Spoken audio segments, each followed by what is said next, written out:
హరే కృష్ణ దండత్నామాలు అందరి భక్తులకి స్వాగతం. ఈరోజు మన శ్రీమద్ భాగవతం చర్చలోకి. మనం ఈరోజు శ్రీమద్ భాగవతంలో 3వ స్కందం 31వ అధ్యాయం 32వ శ్లోకం నుంచి తీసుకొని 42వ శ్లోకం వరకు చర్చించుకుందామంట. ఇందులో చాలా ముఖ్యమైన అంశాన్ని మనం చర్చించుకోబోతున్నాము. అసత్సంగం అంటే ఏమిటి, దాని యొక్క ప్రభావం ఎలా ఉంటుంది, ఇది తెలుసుకుంటే మనం దీంతో జాగ్రత్త పడాలనే విషయాన్ని కూడా మనం అర్థం చేసుకోవచ్చు. ఈ టాపిక్ కొంచెం స్ట్రాంగ్గా ఉంటుందన్నమాట, చాలా స్ట్రాంగ్గా ఉంటుంది. ముందే చెప్తున్నాను. అక్కడక్కడ భాగవతంలో కొన్ని స్ట్రాంగ్ మెసేజ్, స్ట్రాంగ్గా కూడా చెప్తారు కొన్ని విషయాలు. మనము మంగళాచరణ చేసుకొని స్టార్ట్ చేద్దామంట. ఓం అజ్ఞానతిమిరాంధస్య జ్ఞానాంజనశలాకయ చక్షురున్మిలితం యేన తస్మై శ్రీగురవే నమః. శ్రీచైతన్యమనోభీష్టం స్థాపితం యేన భూతలే స్వయం రూపః కదా మహ్యం దదాతి స్వపదాంతికం. వందేహం శ్రీగురూన్ శ్రీయుతాపదకమలం శ్రీగురూన్ వైష్ణవాంశ్చ శ్రీరూపం సాగ్రజాతం సహగణరఘునాథాన్వితాం తం సజీవం సాద్వైతం సావధూతం పరిజనసహితం కృష్ణచైతన్యదేవం శ్రీరాధాకృష్ణపాదాన్ సహగణలలితా శ్రీవిశాఖాన్వితాంశ్చ నమావోం విష్ణుపాదాయ కృష్ణప్రేష్టాయ భూతలే శ్రీమతే భక్తివేదాంత స్వామినితి నామినే. నమస్తే సారస్వతే దేవే గౌరవాణీ ప్రచారిణే నిర్విశేష శూన్యవాది పాశ్చాత్యదేశతారిణే. నమో మహావదన్యాయ కృష్ణప్రేమప్రదాయతే కృష్ణాయ కృష్ణచైతన్య నామినే గౌరత్విసే నమః. హే కృష్ణ కరుణా సింధో దీనబంధు జగత్పతే గోపేశ గోపికా కాంత రాధాకాంత నమోస్తుతే. తప్తకాంచన గౌరాంగీ రాధే వృందావనేశ్వరి వృషభానుసుతే దేవి ప్రణమామి హరిప్రియే.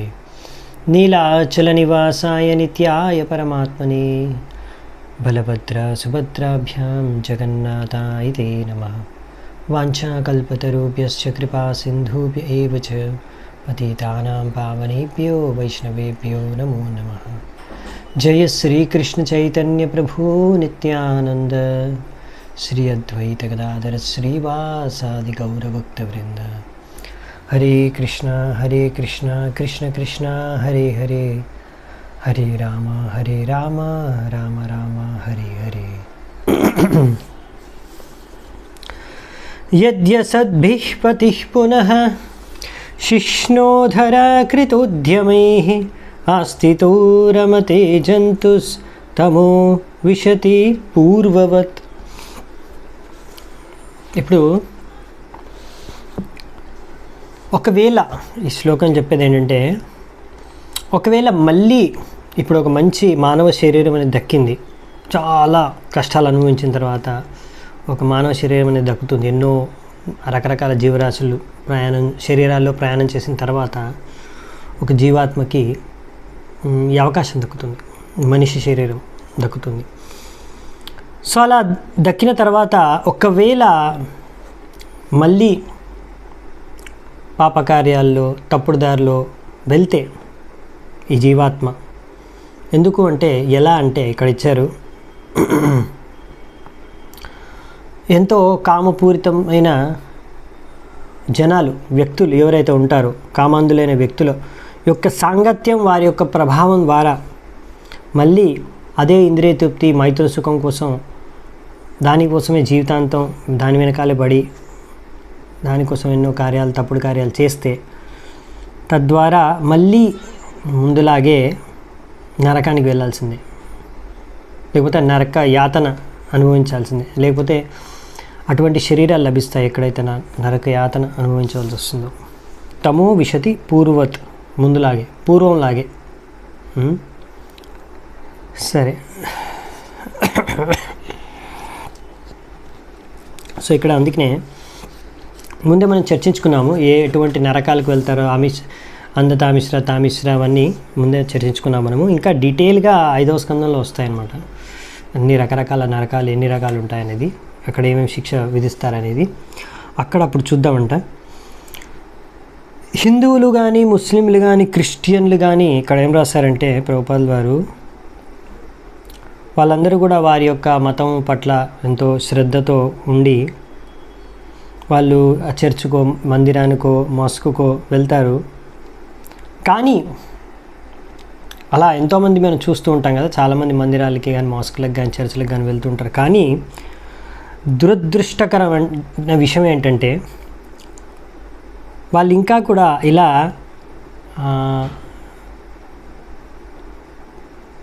ఈ యొక్క మైథున సుఖం లేకపోతే భౌతిక సుఖం పట్ల ఆసక్తి మాత్రం ఏమాత్రం తగ్గించుకోలేదు. వాటిపైన వాటితో ఆసక్తి ఉన్న వ్యక్తులతో వారి యొక్క సాంగత్యం వాళ్ళు ఇంకా వదలలేదు. సో ఇదన్నమాట వారి యొక్క పరిస్థితి. అంటే వెళ్తున్నారు, అలా చాలామంది చూస్తారు కదా మీరు, మందిరానికి కూడా వెళ్తారు, తర్వాత అన్ని పాపకార్యాలు కూడా చేస్తుంటారు, లేకపోతే అన్ని భౌతిక సుఖాల కోసమే జీవితాన్ని జీవిస్తుంటారు, లేకపోతే దానికోసమే అదే జీవిత లక్ష్యంగా పెట్టుకొని జీవిస్తుంటారు. ఇక నామమాత్రానికి ఇంకా వెళ్ళాలి మనము అన్నట్టుగా ఏదో ఒక ఫార్మాలిటీగానో, ఇక రిచువల్గానో వెళ్ళొస్తుంటారు మందిరానికి కూడా. కానీ వాళ్ళ నిజ జీవితంలో మాత్రం ఏమాత్రం మార్పు లేదన్నమాట. ఏంటంటే officially be a religious man. అలా ఒక వ్యక్తి నమ్మొచ్చేమో భగవంతుడిని, అది వేరు. కానీ ఇక్కడ ఏంటంటే ఒకవేళ ఒక వ్యక్తి ఇలా ఎక్కువగా భౌతిక సుఖాలు వీటి పట్ల ఆసక్తి ఉన్న వ్యక్తులతో వాళ్ళ సాంగత్యం ఎక్కువగా చేస్తే మాత్రం తప్పకుండా, అంటే అసత్సంగం, ఇది దీని గురించి చెప్తున్నారు, తప్పకుండా వాళ్ళు నరకానికి వెళ్ళాల్సిందే అని ఇక్కడ రాస్తున్నారు. సత్యం శౌచం దయా మౌనం బుద్ధిశ్రీర్హ్రీర్యశక్షమా శమోదమో భగశ్చేతి యత్సంగాద్యాతి సంశయం. సో అటువంటి వ్యక్తి ఇవన్నీ కోల్పోతాడంట. సత్యం, ట్రూత్ఫుల్నెస్, ఇది కోల్పోతాడు సత్యవాదం. శౌచం అంటే శుభ్రత, పరిశుభ్రత, క్లీన్లీనెస్ కోల్పోతాడు. దయాగుణం కూడా వెళ్ళిపోతుంది అటువంటి వ్యక్తిలో. ఎవరైతే ఇలా అసత్సంగం చేస్తారు, అంటే అసత్సంగం అంటే ఎవరైతే భౌతిక సుఖం, మైథున సుఖమే జీవిత లక్ష్యంగా జీవిస్తున్నారో వారితో సాంగత్యం చేయడం వల్ల ఏం జరుగుతుంది ఇక్కడ చెప్తున్నారు.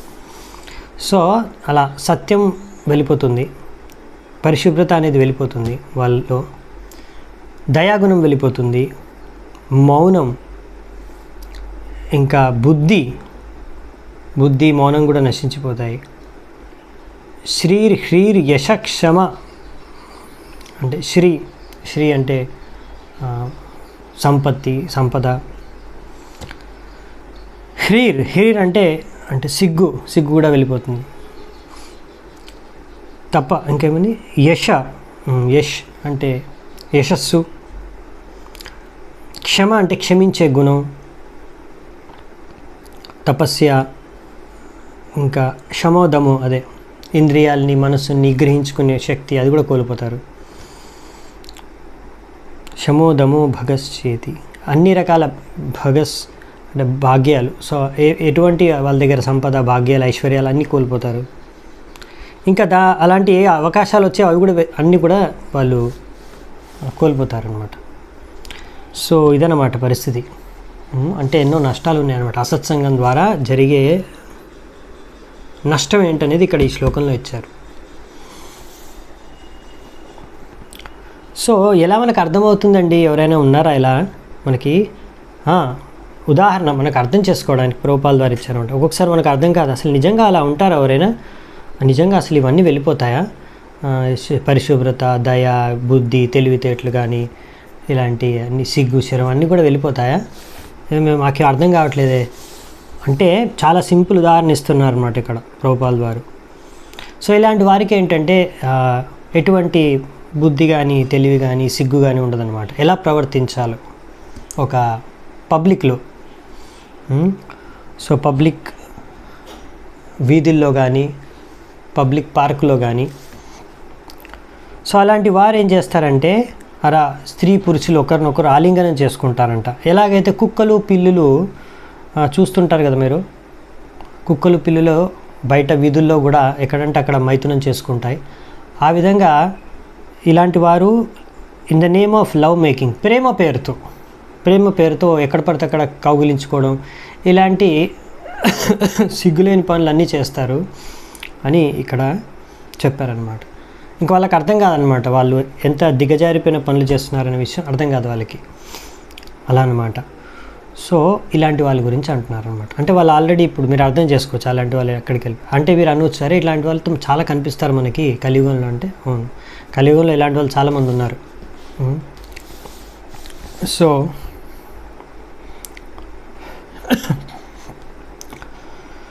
ఒకసారి అయితే ఇక్కడ కలకత్తాలో మేబీ కొన్ని సంవత్సరాల క్రితం ఇలా ఎవరో పబ్లిక్లో ఆలింగనం చేసుకుంటూ ఉంటే ఒక పెద్ద ఆయన వాళ్ళని ఇది అసలు అసభ్యత పరంగా మీరు వివరిస్తున్నారు, ఇలా వివరించకూడదని ఏదో అన్నట్టున్నారని వాళ్ళు అన్నారు.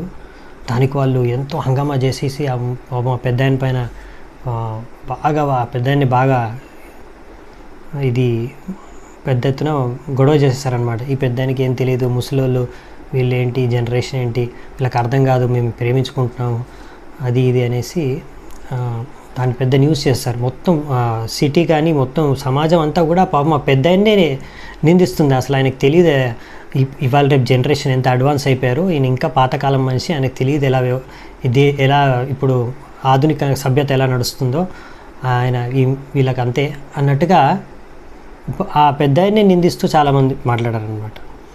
సో ఇలాంటి సమర్థించే వాళ్ళు కూడా పెరిగిపోయారనమాట సమాజంలో. సో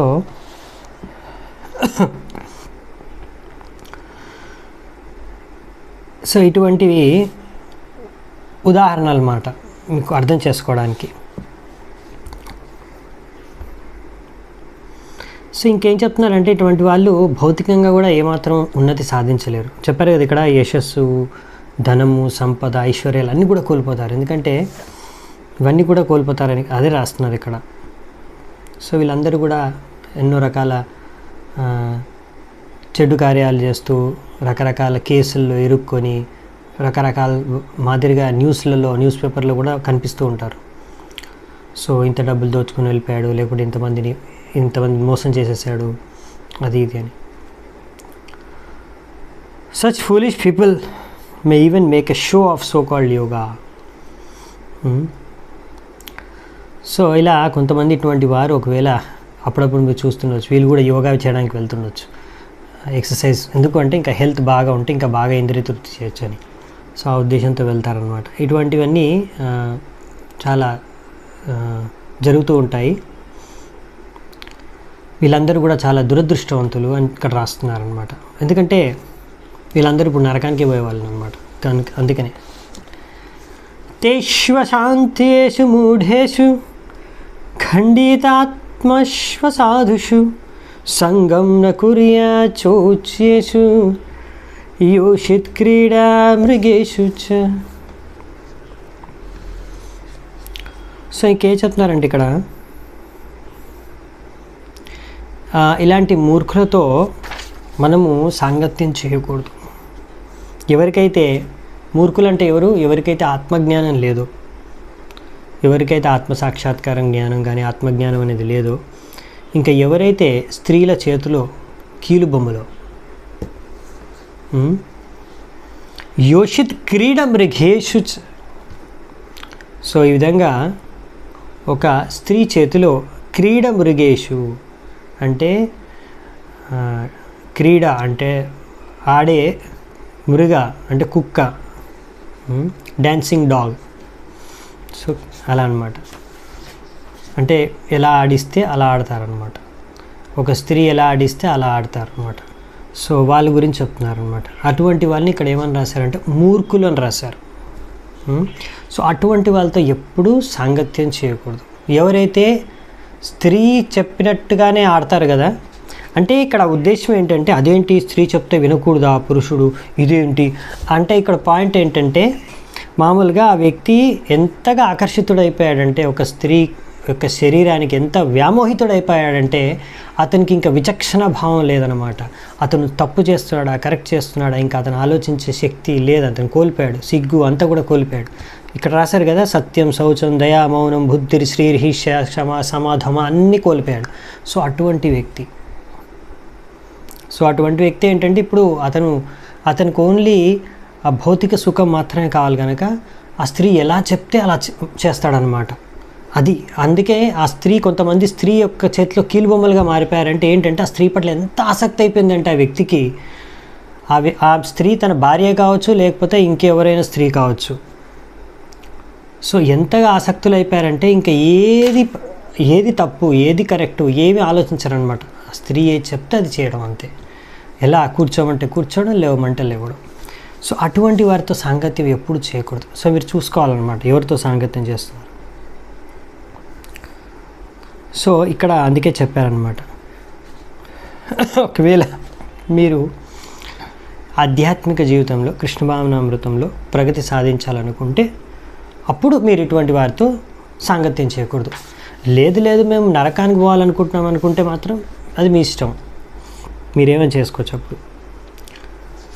ఎందుకంటే ఎవరైతే ఆధ్యాత్మిక ప్రగతి మార్గంలో ఉన్నారో ఇవన్నీ కూడా ఏవైతే ఇక్కడ ఇప్పుడు ఇంతకుముందు చెప్పారో అవన్నీ కూడా వృద్ధి చెందుతాయి, కోల్పోరు. సత్యం, శౌచం, దయ, ఇవన్నీ కూడా మౌనం, బుద్ధి, శ్రీ, హ్రియ, యశ, ఇంతకుముందు చెప్పుకునేవన్నీ కూడా వృద్ధి చెందుతాయి అన్న. సో ఒకవేళ ఒక వ్యక్తి ఇటువంటి వ్యక్తితో కనుక, అంటే ఇలా ఒక అమ్మాయి చేతిలో లేకపోతే ఆడదాని చేతిలో, స్త్రీ చేతిలో కీలుబొమ్మ లాగా పనిచేస్తున్నాడు కదా, అటువంటి వారితో మరి స్నేహం చేస్తే, సాంగత్యం చేస్తే వాళ్ళు ఏమాత్రం ప్రగతి సాధించలేరు.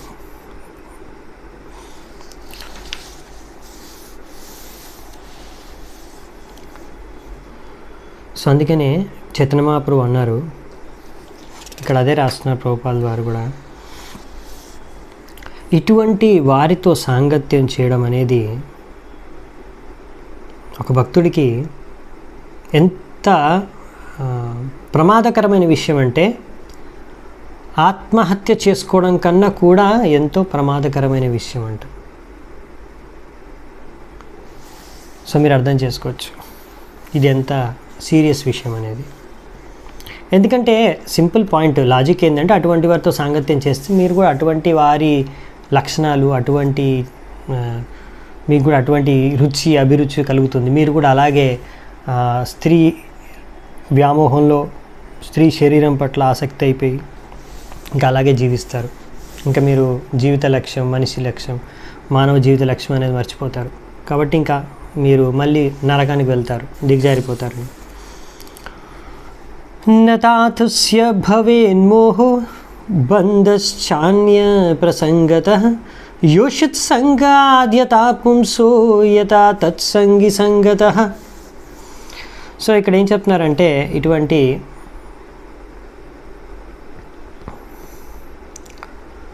ఇన్ఫాచ్యుయేషన్, ఇక్కడ ప్రభుపాల్ ద్వారా ఇన్ఫాచ్యుయేషన్ అంటే మోహిత అయిపోతారు. ఒక వ్యక్తి, ఒక మనిషి ఈ విధంగా ఎన్నో విషయాల పట్ల, వస్తువుల పట్ల ఆసక్తి కావచ్చు, మోహితం అయిపోవచ్చు ఒక వ్యక్తి, ఒక మనిషి. కానీ ఒక వ్యక్తి ఎప్పుడైతే ఒక స్త్రీ పట్ల వ్యామోహితం అయిపోతాడో, లేకపోతే యోషిత్ సంగీత్, ఎవరైతే స్త్రీ సంగి అంటే ఎప్పుడు స్త్రీ సాంగత్యంలో అంటే అటాచ్డ్.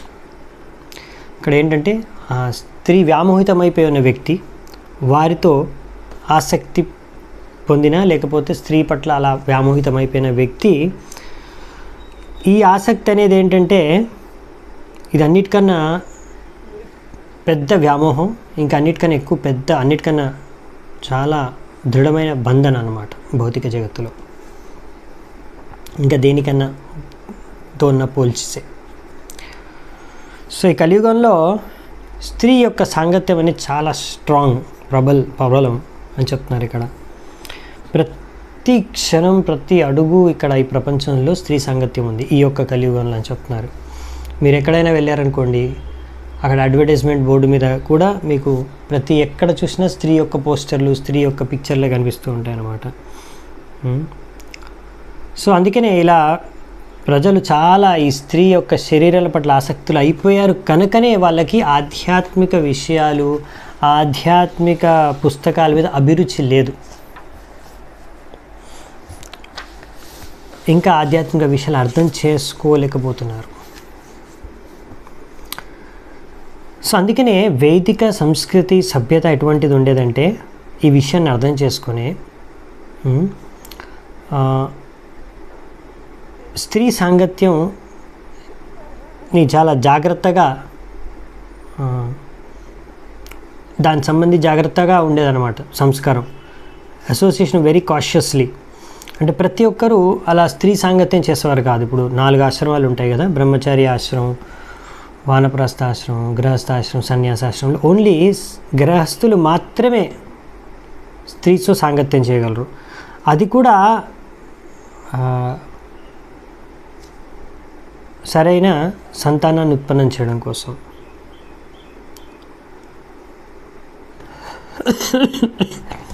సో ఈ విధంగా అన్నమాట. ఎందుకు అంటే ఇది చాలా ఇంపార్టెంట్ విషయం అన్నమాట.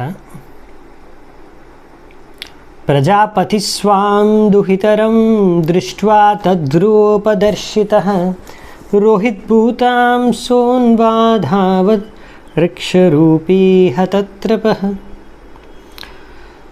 తన కూతుర్ని చూసి కూడా ఒకసారి బ్రహ్మదేవుడు మోహితుడైపోయాడు.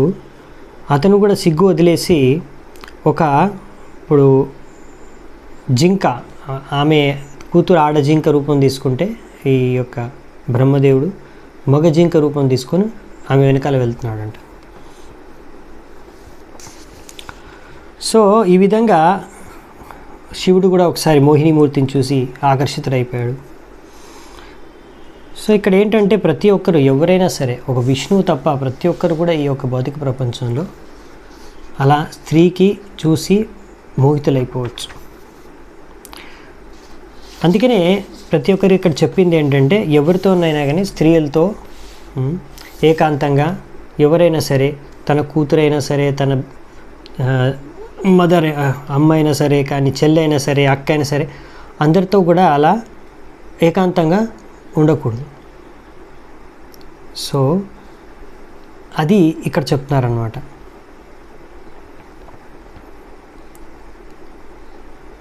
It is best therefore to practice controlling of senses by performing భక్తి యోగా. సో మనం భక్తి యోగ ద్వారానే ఈ యొక్క మోహ మాయ నుంచి బయటపడవచ్చు. అది ఎలా అంటే మదన్ మోహన్కి సేవ చేసుకొని. భగవంతుడి పేరు మదన్ మోహన్, ఒక పేరు మదన్ మోహన్ అంటే ఆయన మదనుడిని కూడా మోహించగలిగే శక్తి ఉందన్నమాట కృష్ణుడికి. అందుకే ఆయన మదన్ మోహన్ అని పేరు పెట్టారన్నమాట. సో అందుకే మనం కూడా ఒకవేళ మదన్ నుంచి రక్షించబడాలనుకుంటే, మదనుడి నుంచి, అప్పుడు మనం కూడా ఒకవేళ కృష్ణుడికి మనము సేవ చేసుకుంటున్నాం అనుకోండి, కృష్ణుడి పట్ల మనకు ఆసక్తి ఉంటే అప్పుడు మదనుడు మన ఏం చేయలేడు అనమాట. ఎందుకంటే కృష్ణుడు మదనుడిని కూడా మోహించేస్తాడు. మదనుడు మనందరినీ మోహించవచ్చు, కానీ కృష్ణుడు ఆయన్ని కూడా మోహింపచేసేస్తాడు అనమాట. అందుకని అప్పుడు మదనుడు మనకేం చేయలేడు అనమాట. అలా అందుకనే ఇది ఒకటే మార్గం అనమాట. మన ఇంద్రియాలని మనము నిగ్రహించుకోవాలంటే భగవంతుడికి భక్తి చేసుకోవడం, మదన్ మోహన్కి సేవ చేసుకోవడం ఒకటే మార్గం.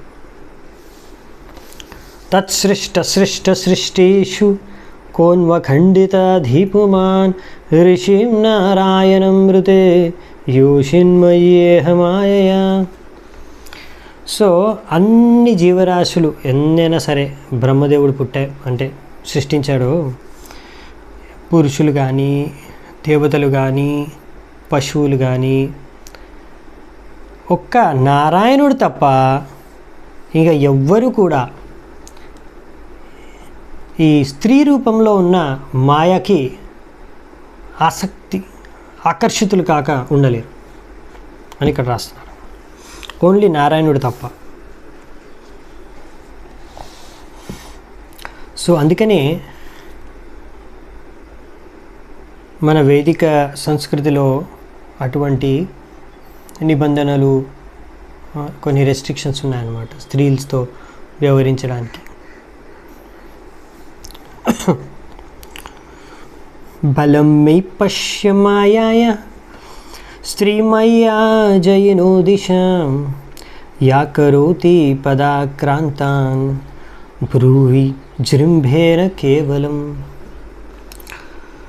ఇక్కడ చెప్తున్నాడు కపిలముని, వాళ్ళ అమ్మతో చెప్తున్నాడు ఇవన్నీ కూడా. జస్ట్ ట్రై టు అండర్స్టాండ్, అర్థం చేసుకోవడానికి ప్రయత్నించు ఎంత శక్తివంతమైందో నా మాయ. కపిలముని అంటున్నాడు మాయాశక్తి ఎంత శక్తివంతమైంది ఒక స్త్రీ రూపంలో అంటే, ఆ స్త్రీ యొక్క జస్ట్ ఐబ్రోస్ అంటే కనుబొమ్మలు అంటారు అనుకుంటా, ఐబ్రోస్ మూమెంట్, కనుబొమ్మల యొక్క కదలిక ద్వారా పెద్ద పెద్ద రాజ్యాలే కూలిపోతాయి. పెద్ద పెద్ద మహామహాతిరథులు మహారథులే ఆమె గుప్పెట్లో వచ్చేస్తారనమాట. ఈ ప్రపంచంలో ఎంత పెద్ద వీరుడైనా సరే. ప్రభుపాల్ ద్వారా ఒక ఉదాహరణ ఇస్తున్నారనమాట, క్లియోపాట్రా. సో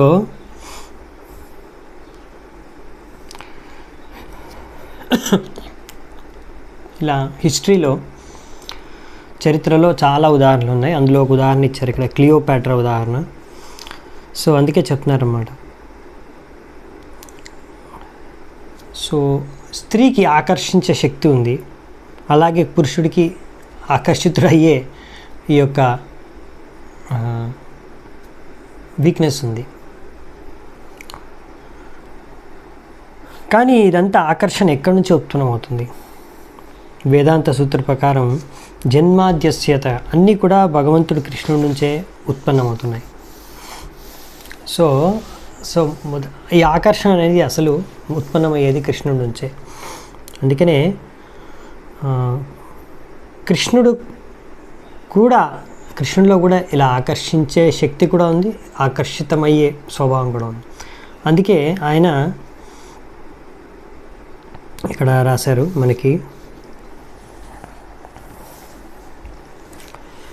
సో కృష్ణుడు ఎవరి పట్ల ఏ భౌతిక స్త్రీ కానీ భౌతిక విషయాల పట్ల కానీ ఆకర్షితుడు అవ్వలేడు కృష్ణుడు. అందుకనే ఆయన రాధారాణిని సృష్టించాడు.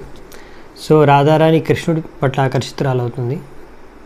కృష్ణుడి లాదిని శక్తియే కృష్ణుడి నుంచి ఉత్పన్నమవుతుంది. రాధారాణి పట్ల కృష్ణుడు ఆకర్షితమవుతాడు. సో అలా కృష్ణుడి పట్ల మనం ఒకవేళ ఆకర్షితం అయిపోతే అప్పుడే మనము ఈ యొక్క మోహమాయ లేకపోతే స్త్రీ పట్ల ఆకర్షణ నుంచి మనము బయటపడవచ్చు. దానికి ఉదాహరణ హరిదాస్ ఠాకూర్ ఇక్కడ ఇచ్చారనమాట.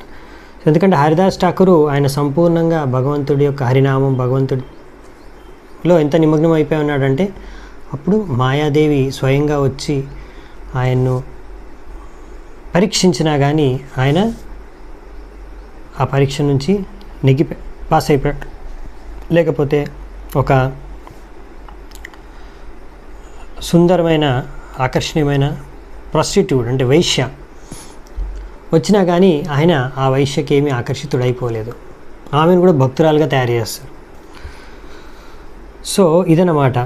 అంటే ఒక వ్యక్తి ఎవరైతే ఇలా భగవంతుడి ప్రేమలో నిమగ్నమై ఉన్నాడో అతనిని ఎవరు ఎటువంటి మాయ కానీ మోహితం చేయలేదు. సో అలా అన్నమాట. సో ఎవరైతే అలా రాధాకృష్ణ యొక్క ఆధ్యాత్మిక సౌందర్యానికి ఆకర్షితులైపోతారో ఇంకా ఎప్పుడు వాళ్ళు ఈ భౌతిక జగత్తులో ఎటువంటి సౌందర్యానికి కానీ ఎటువంటి స్త్రీ సౌందర్యానికి కానీ ఆకర్షితులు అవ్వరు. సో అందుకనే రాధాకృష్ణ ఆరాధన అనేది చాలా ముఖ్యమైనది మనకి. సో అందుకని ఒక ఉదాహరణ యమునాచార్య, ఆయన రామానుజాచార్య వాళ్ళ గురువు అనమాట యమునాచార్య. అందుకే ఆయన అంటారనమాట, ఆయన ఎప్పుడైనా అలా స్త్రీ యొక్క ఆలోచన వస్తే కూడా ఆయన యొక్క మనసులో వచ్చినప్పుడు వెంటనే ఆ ఒక్క ఆలోచన పైన ఆయన ఉమ్మేస్తాడనమాట. ఎందుకంటే ఇప్పుడు ఆయనకి దాని మీద ఆసక్తి ఆకర్షణ లేదు. ఎందుకంటే ఇప్పుడు ఆయనకి భగవంతుడి కృష్ణుడి పైన ఆకర్షణ కలిగిపోయింది కనుక అని ఆయన చెప్తాడు. సంగం న కుర్యాత్ ప్రమాదా సుజాతు యోగస్య పారం పరమారురక్షుః మత్సేవయా ప్రతిలబ్ధాత్మలబ్ధో వదంతి నిరయద్వారమస్య. సో ఈ విధంగా ఎవరైనా యోగా సిద్ధి అంటే యోగ పద్ధతిలో సిద్ధి ప్రాప్తించుకోవాలి, విజయం సాధించాలి అనుకుంటే ఈ విధంగా నాకు సేవ చేసుకొని సాధించవచ్చు.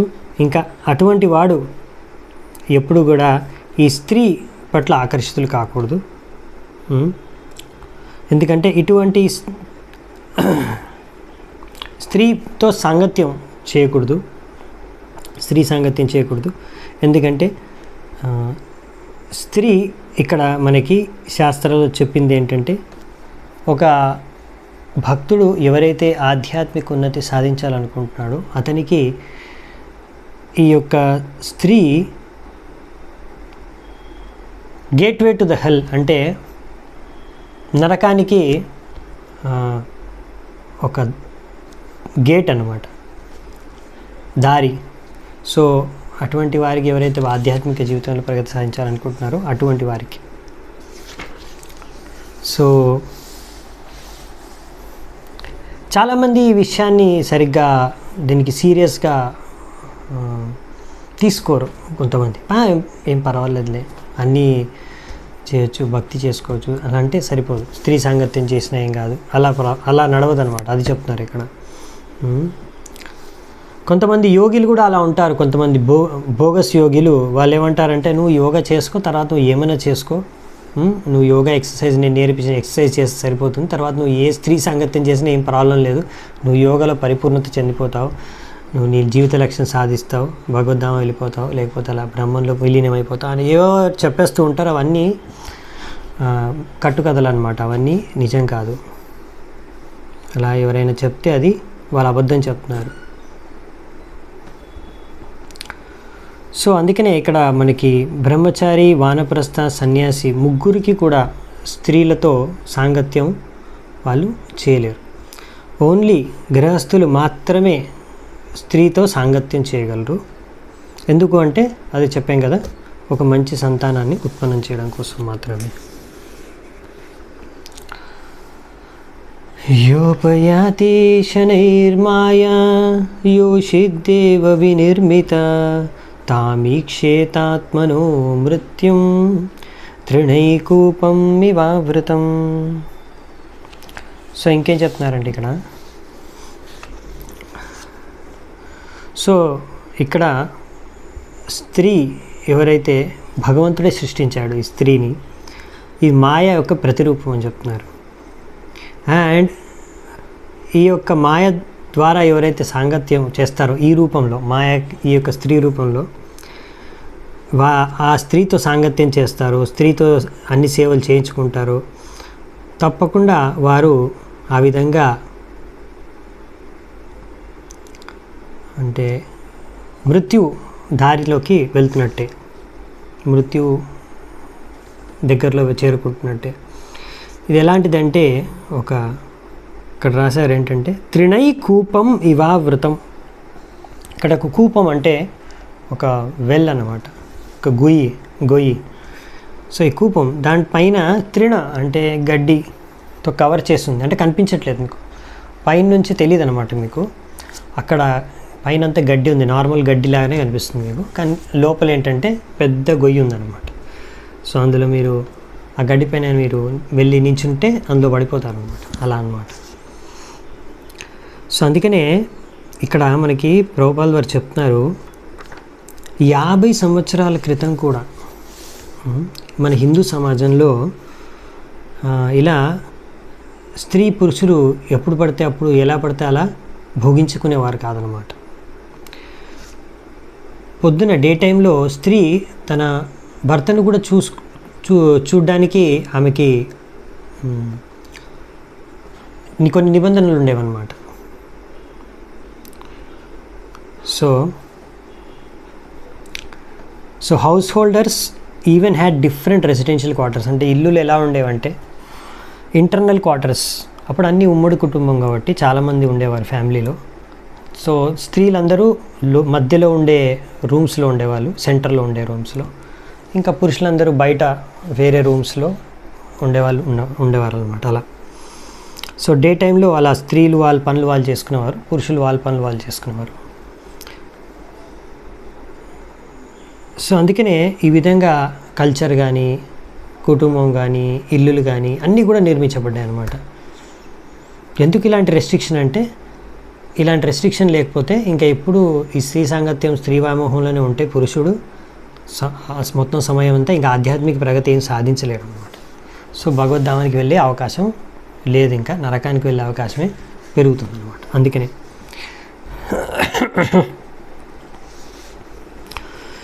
యామన్యతే పతిం మోహాన్ మన్మాయాం వృషభాయతీం స్త్రీత్వాం స్త్రీ సంగతః ప్రాప్తో విత్తపత్యగృహప్రదం. సో ఒక జీవాత్మ ఆ విధంగా స్త్రీ పట్ల బాగా ఆసక్తి పెంచుకుంటే దాని కారణంగా eliminated as result of admit in seriously. Okay, ఇక్కడ ఈ లోకం చెప్పింది ఏంటంటే, ఒక జీవాత్మ ఇలా స్త్రీ పట్ల బాగా ఆసక్తి పెంచుకొని తన ప్రీవియస్ లైఫ్ అంటే పోయిన లాస్ట్ లైఫ్లో, తద్వారా ఏంటంటే ఈ లైఫ్లో, ఈ జీవితంలో ఆ జీవాత్మకి స్త్రీ రూపం వచ్చింది. Foolishly think looks upon maya in the form of men. ఇప్పుడు ఈ శరీరం, స్త్రీ శరీరం దక్కిన తర్వాత అంటే లాస్ట్ లైఫ్లో, ఇప్పుడు ఎవరైతే ఇప్పటివరకు పురుషుడు గురించి చెప్పేశారు మనకి, మరి ఎవరైనా అడగచ్చు అదేంటి పురుషుడినే అంటున్నారు అంటే స్త్రీనే మాయా మాయా మాయా అని చూపిస్తున్నారు, మరి పురుషుడు మాయా కాదా అని. సో లేకపోతే పురుషుడు ఏమనట్లేదంటే ఇక్కడ ఏంటంటే కాన్సెప్ట్ క్లియర్గా ఎక్స్ప్లెయిన్ చేస్తున్నారు. సో ఎవరైతే పురుషుడు రూపంలో ఉన్న వ్యక్తి బాగా స్త్రీ పట్ల ఆసక్తి అయిపోయిన వాడి నెక్స్ట్ లైఫ్లో స్త్రీ రూపం దొరుకుతుంది. సో అలా స్త్రీ రూపం దొరికినప్పుడు అదే జీవాత్మ మళ్ళీ అప్పుడు పురుషుడు రూపంలో ఉన్న వ్యక్తిని జీవాత్మ పట్ల ఆకర్షితుల అయిపోతుంది. తద్వారా ఆ స్త్రీకి ఆ పురుషుడే మాయా. సో స్త్రీకి పురుషుడు మాయా యొక్క ప్రతిరూపం, అలాగే పురుషుడికి స్త్రీ మాయ యొక్క ప్రతిరూపం. సో ఆ విధంగా ఇప్పుడు ఈ స్త్రీ రూపంలో ఉన్న జీవాత్మ ఎలా మాయామోహితమైపోతుందంటే, ఒక పురుషుడు చూసి తన భర్తను పట్ల మాయామోహితమైపోయో, ఈ భర్త నాకు అన్నీ తెస్తాడు, నాకు సంపద ఇస్తాడు, నాకు పిల్లల్ని ఇస్తాడు, నాకు ఇల్లుని ఇస్తాడు, నా అన్ని భౌతిక సుఖాలు, నా అన్ని భౌతిక కోరికలన్నీ తీరుస్తాడు అనే ఉద్దేశంతో ఇలా మాయామోహితమైపోయి ఉంటుందన్నమాట స్త్రీ పురుషుడి పట్ల. సో బేసికలీ ఏంటంటే ఇది భగవద్గీత యొక్క సిద్ధాంతం. సో మృత్యు సమయంలో దేని గురించి చింతించుకుంటూ ఉంటే దాని ప్రకారం మీకు వచ్చే జన్మ లభిస్తుంది. సో మృత్యు సమయంలో ఏది చింతిస్తారు మీరు, జీవితాంతం ఏది చింతిస్తారో అదే మృత్యు సమయంలో చింతిస్తారనమాట. సో ఆ విధంగా ఇక్కడ ఇచ్చారనమాట. ఒకవేళ ఒక స్త్రీ తన భర్త గురించే ఎక్కువగా ఆలోచిస్తుంటే మృత్యు సమయంలో, సో వచ్చే జన్మలో ఆమె పురుషుడి శరీరం దక్కుతుంది. అందుకనే హిందూ శాస్త్రాల్లో ఒక స్త్రీ యొక్క పతివ్రతని ఎంతగానో మెచ్చుకున్నారు, పొగిడారు. తన భర్త పట్ల ఉండే పతివ్రత అని. ఎందుకు అంటే తద్వారా ఏంటంటే ఆ స్త్రీకి నెక్స్ట్ టైం ఒక పురుషుడి శరీరం దక్కొచ్చు. ఎందుకంటే స్త్రీ నుంచి పురుషుడి శరీరం అనేది కొంచెం భౌతికంగా బెటర్ అనమాట. కానీ ఒక పురుషుడిని ఎప్పుడు కూడా స్త్రీ పట్ల వ్యామోహితమై ఉండకూడదు. ఎందుకంటే అలా ఉంటే నెక్స్ట్ లైఫ్లో ఆయనకి స్త్రీ శరీరం దక్కుతుంది, అంటే కొంచెం భౌతికంగా దిగజారిపోయినట్టు అనమాట. అందుకని సో ఇవి శాస్త్రాల్లో ఉన్న వాక్యాలు మీకు నచ్చచ్చు, నచ్చకపోవచ్చు, దానికి నేనేం చేయలేను. శాస్త్రాల్లో ఉన్న వాక్యాలు ఇవి సత్యాలు. అవి మనకు సత్యాలు ఒక్కొక్కసారి కఠోరంగా ఉండొచ్చు, చేదుగా ఉండొచ్చు. అవి మనకు నచ్చచ్చు, నచ్చకపోవచ్చు. ఎందుకంటే మనము చిన్నప్పటి నుంచి శాస్త్రాలు చదువుకోకుండా ఆ స్కూల్లో, కాలేజీలో అన్నీ చదివిన చదువులన్నీ కొంచెం దీనికి విపరీతంగా భగవంతుడు చెప్పే శిక్షణలకి, శాస్త్రాలు చెప్పే శిక్షణలకి విరుద్ధంగా ఉండేసరికి మనకు ఇవన్నీ కొంచెం కొన్ని కొత్తగా అనిపించవచ్చు, లేకపోతే కొన్ని కొంచెం కఠినంగా అనిపించవచ్చు అర్థం చేసుకోవడానికి. కానీ ఇవి సత్యవాక్యాలు. ఇవి మనం స్వీకరిస్తే మన జీవితానికి చాలా మంచిది ఆధ్యాత్మికంగా. సో బేసికల్లీ ఇక్కడ ఏంటంటే, మీరు పురుషుడి శరీరంలో ఉన్న, స్త్రీ శరీరంలో ఉన్న, ఇక్కడ ప్రభుపాద వారు రాస్తున్నారు, అది రెండు కూడా భౌతిక శరీరాలు మాత్రమే. ఇంకా మనము జీవాత్మ ఎవరేంటంటే శక్తి, మనము తటస్థ శక్తి, భగవంతుడి యొక్క తటస్థ శక్తి. సో మనము శక్తి అంటే అది ప్రకృతి తత్వం, స్త్రీ తత్వం అనుకోండి. శక్తిమాన్ అంటే భగవంతుడి శక్తిమాన్, పురుషతత్వం.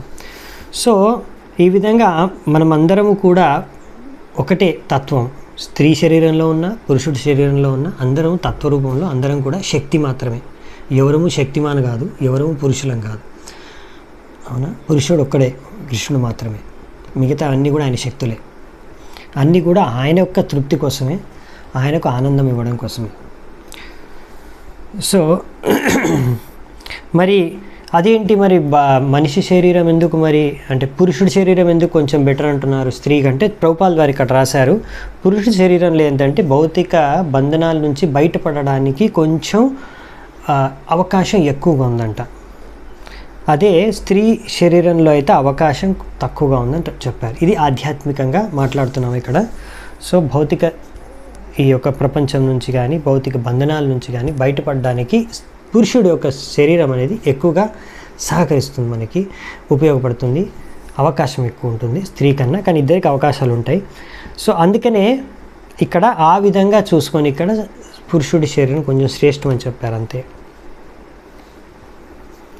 సో అందుకని ఇక్కడ క్లియర్గా మనకు ప్రభుపాద వారు చెప్తున్నారు అనమాట.